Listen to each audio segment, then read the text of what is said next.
तो पीजीटी के जितने भी छात्र हैं, बीपीएससी से एग्जाम देने वाले हैं या टीजीटी के हैं या बायोलॉजी या जूलॉजी बॉटनी के हैं, तो उनको देखते हुए हम इम्पोर्टेंट प्रश्नों के लिए पीजीटी के कुछ प्रश्नों को चैप्टर वाइज हल करने की कोशिश करेंगे और समझाने की कोशिश करेंगे। तो हम शुरुआत करते हैं चैप्टर के से कुछ प्रश्नों को। सबसे पहला जो प्रश्न है दिया गया है कि सब कुछ सारे चीज तो इसमें दिए ही हुए हैं, केवल आपको हम समझाने का प्रश्न करेंगे ताकि आप आसानी से समझ जाए। कह रहा कि the binomial system of Carolus Linnaeus divide of which of the following category. जो बाइनोमियल का मतलब होता है जो दो नाम सिस्टम है, जो दो नाम की जो पद्धति है कैरोलस लीनियस के द्वारा जो दिया गया है, ठीक है, उसमें हम लोग किस कैटेगरी पे बात करते हैं, कौन कौन से कैटेगरी पे वो बात किया जाता है। इसमें 4 ऑप्शन दिए हुए हैं, genus, species, class, order, phylum, family और किंगडम एंड क्लास। तो इसका सही ऑप्शन फाइलम और फैमिली है, क्योंकि कहा क्या गया है कि binomial system of Carolus Linnaeus divide of phylum and family. इस सिस्टम के अंतर्गत कैरोलस लीनियस साहब ने सबसे पहले डील करने का काम फाइलम और फैमिली को किया था। Carolus Linnaeus is a Swedish botanist and zoologist. यह स्वीडन के रहने वाले बोटनिस्ट और जूलॉजिस्ट टेक्सोनोमिस्ट थे, ठीक है। इसके अलावा who formulated the binomial system, इन्होंने सबसे पहले बाइनोमियल सिस्टम देने का काम किए थे, ठीक है, इसलिए हम इनको जानते हैं। एंड फिजिशियन भी थे।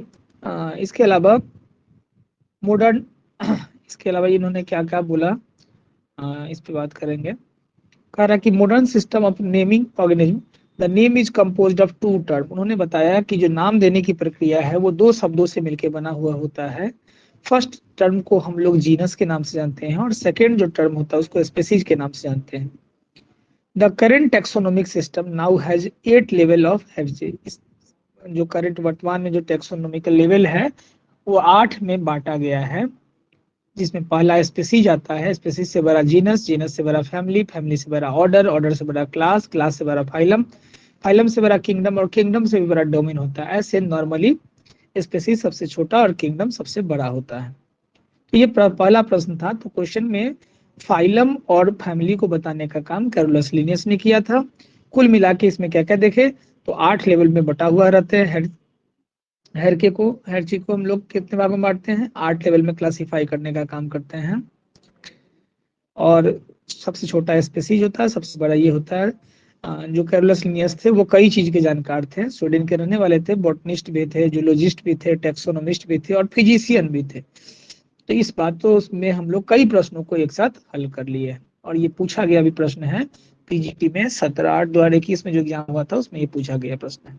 तो एक क्वेश्चन हो गया जिसको हम लोगों ने सॉल्व कर लिया। अब हम लोग दूसरे क्वेश्चन पे चलते हैं। दूसरे क्वेश्चन को हम लोग देखते हैं, दूसरा क्वेश्चन में क्या है। दूसरा क्वेश्चन को देखेंगे। दूसरा क्वेश्चन में क्या कर रहा है समझिए। Amniota is a group include. Amniota एक समूह होता है, किसका समूह होता है, तो एमनियोटा एक ग्रुप होता है। आपको दिया है ऑप्शन एप्स और रेप्टाइल्स का, फिशेज और एम्फीबियंस, या रेप्टाइल्स का, एम्फीबिया, रेप्टाइल और एप्स का, और रेप्टाइल, एप्स और मेमेलिया का। ये सबसे लास्ट दौर में कॉर्डाटा में आने वाले ग्रुप है रेप्टाइल, एप्स और मेमेलिया।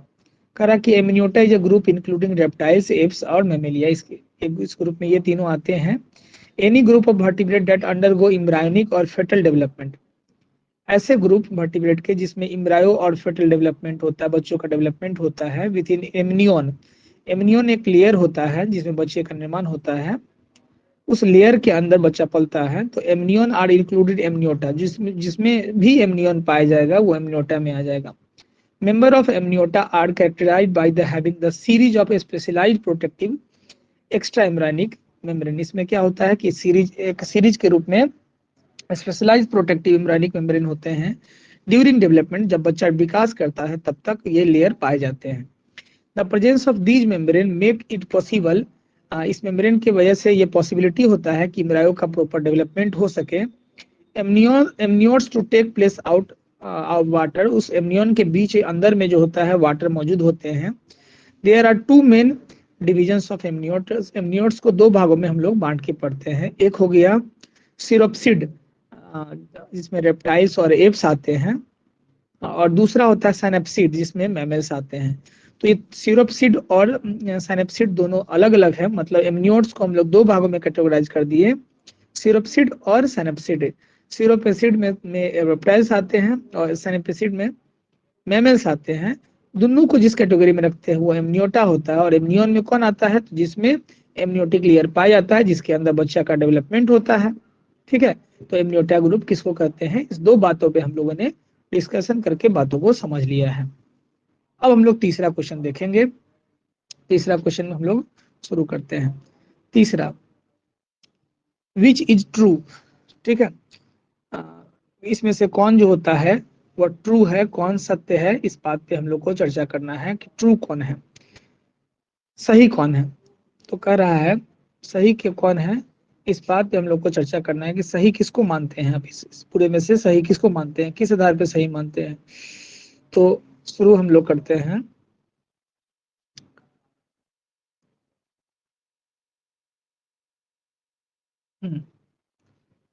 कह रहा है कि reptiles, apes, mammals and amniota, while fishes, amphibians and amniotes।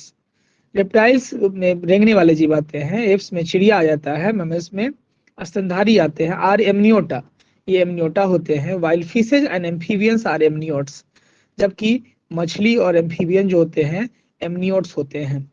तो एक हो गया एमनियोटा, जिसमें तीन आ गए, रेप्टाइल, एप्स, मैमल्स, ये तीनों वर्टिब्रेट है। और एम्फीबियन और मछली ये एमनियोट्स में आते हैं। Amniotes are clade of tetrapoda. Tetrapoda का मतलब होता है जिसके चार पैर होते हैं। Distinguished by a membrane protective embryo, इसके बच्चे जो होते हैं मेम्ब्रेन से घिरे होते हैं।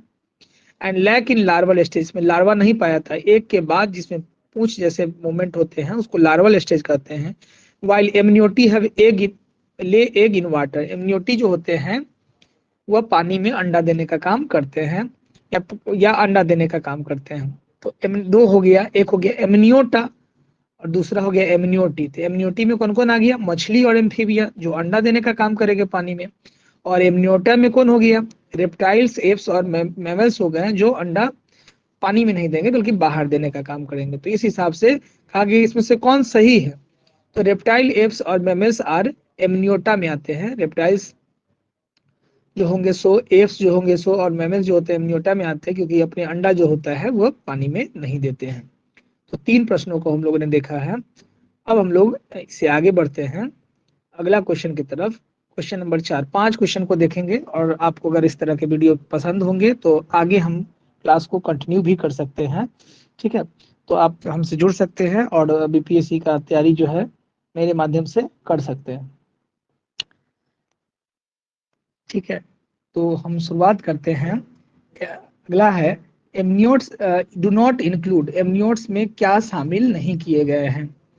तो कह रहा है कि इसमें एमनियोट्स में कौन नहीं शामिल किए गए हैं। तो आपने पिछले में देखा है कि एमनियोट्स में किसको नहीं शामिल किया गया है। तो कहा गया कि amniotes are clade of tetrapoda vertebrate, ये चार पैर वाले वर्टिब्रेट्स होते हैं।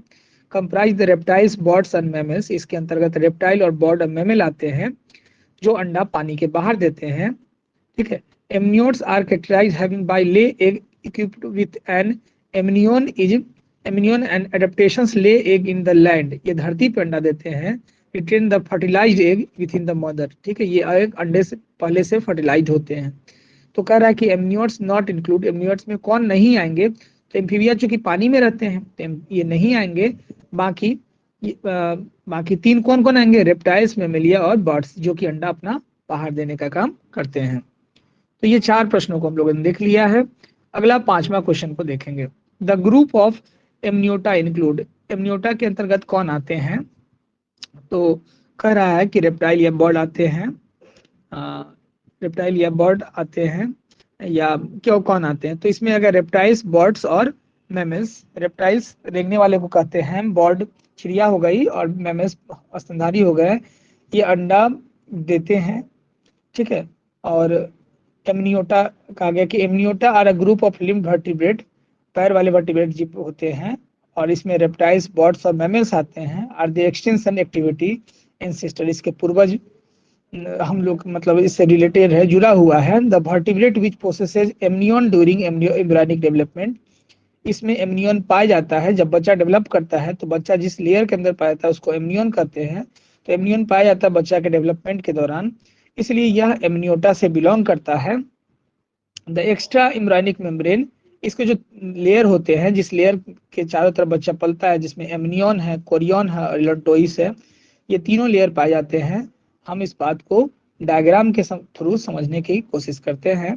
यहाँ पर आपको एग हो गया, और एग में आप जैसा कि देख रहे हैं कि एग में सबसे पहला जो अंडा का ऊपरी हिस्सा होता है उसको सेल कहते हैं, और सेल के बाद ऊपर का जो लेयर होता है, सेल के बाद जो सबसे पहला लेयर होता है वो क्या कहलाता है? सेल का ऊपर लेयर होता है, उसके बाद ये जो लेयर सेल खत्म होता है मेम्ब्रेन होता है, और मेम्ब्रेन के बाद एल्बुमिन मिलता है, एल्बुमिन के बाद कोरियन,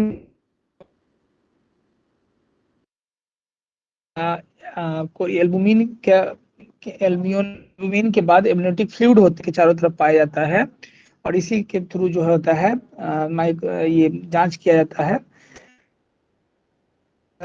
देखी जाती है।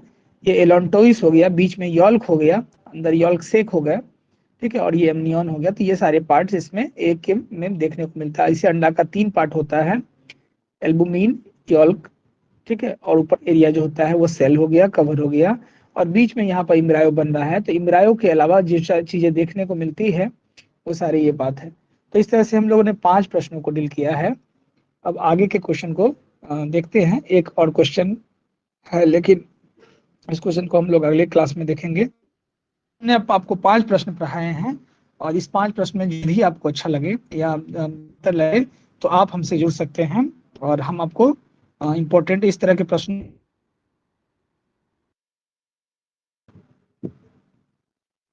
तो हमसे जुड़ने के लिए हमसे संपर्क कर सकते हैं या मैसेज बॉक्स में लिख सकते हैं। Thank you, good night.